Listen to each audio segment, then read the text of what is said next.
Welcome to the Learning Pines YouTube. We hope this video helps. In this video, I will explain how to start your Lexus LS 460 with a key, even if the key fob battery is dead. This is the only way to get your car running in such a situation. When your key fob battery dies, the car cannot detect the signal to start normally. Don't worry, there's a simple workaround that uses the physical key and the car's built-in system to bypass this issue and get you on your way. To begin, locate the push button Start on your Lexus LS 460 dashboard. Instead of just pressing the button, you need to use your key fob itself.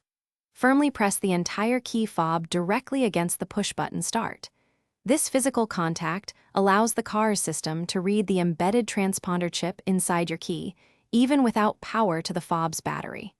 It's a clever design for emergencies. With your key fob still pressed against the push button Start, make sure your foot is firmly on the brake pedal. This is a crucial safety step for starting any automatic transmission vehicle. Now, simply push the Start button as you normally would. The car's system will recognize the key's transponder through the direct contact, allowing the engine to crank and start up without issue. You're ready to drive. Once your Lexus LS 460 is running, remember to replace your key fob battery at your earliest convenience.